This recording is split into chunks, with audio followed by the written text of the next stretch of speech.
Why are there so many different Bible translations? With dozens of English versions like the King James, NIV, ESV, NLT, and more, how do we know which one to choose? Is one more accurate than the others? And how did we even get from ancient scrolls to so many modern versions? In this video, we're uncovering the incredible journey of the Bible, from divine inspiration to global distribution, and helping you decide which translation might be best for you. The origin of the Bible. The Bible didn't drop from the sky all at once.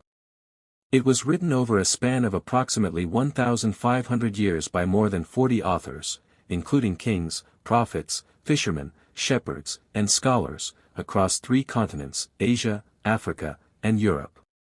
Old Testament origins. The Old Testament, or Hebrew Bible, was originally written in Hebrew, with portions in Aramaic.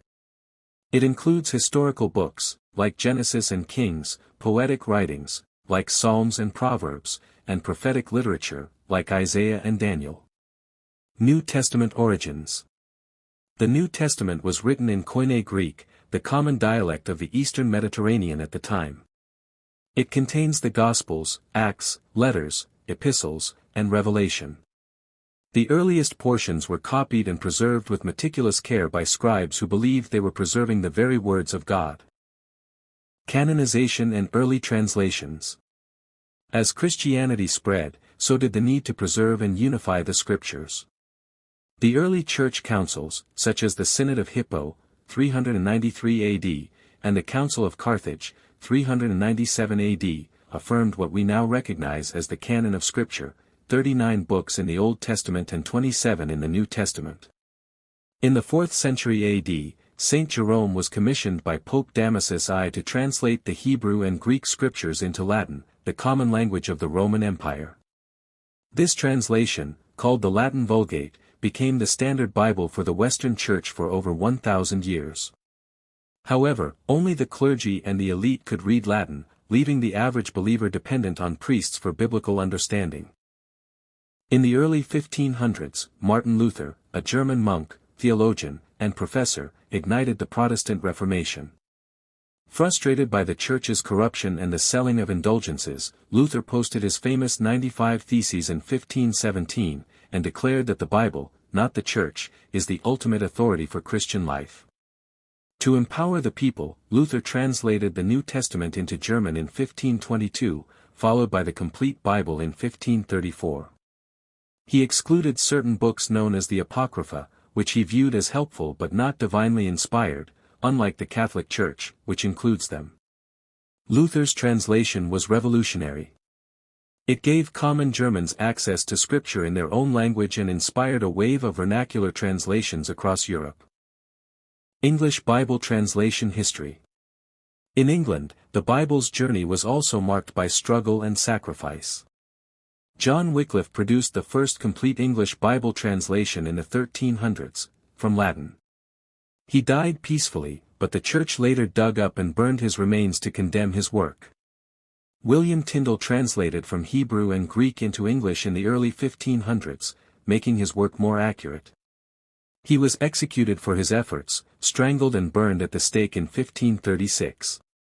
His dying prayer, "Lord, open the King of England's eyes."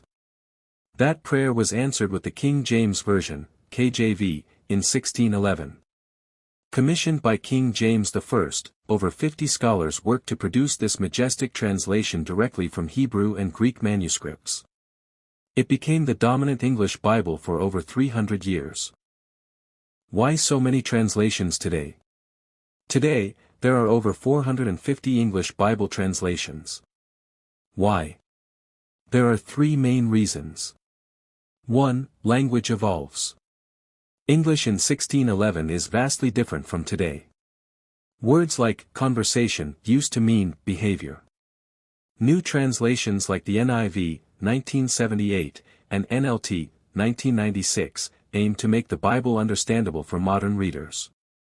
2. Different translation philosophies. Formal equivalence, word-for-word translations like NASB, ESV, and KJV aim for literal accuracy to the original languages.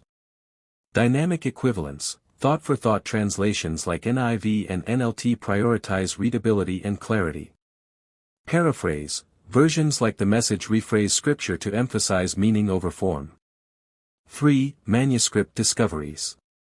With more than 5,800 Greek New Testament manuscripts, 10,000 Latin manuscripts, and 24,000 plus early manuscripts, scholars now have more resources for accurate translation than ever before. Which Bible translation should you read? With so many options, which Bible should you read? It depends on your purpose. For deep study and accuracy, choose the NASB, ESV, or NKJV. These are close to the original languages.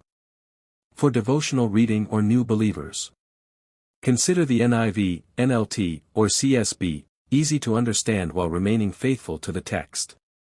For storytelling or fresh insight, try a paraphrase like the Message, but don't use it as your only Bible. The key is to read regularly, with the help of prayer and sound interpretation. The Bible is the most translated, most distributed, and most impactful book in human history. It's been preserved through persecution, translated with passion, and read by billions seeking truth. So whether you're reading the KJV, the NIV, or the ESV, read it often, study it deeply, and let it transform your life. Which translation do you use, and why? Let us know in the comments.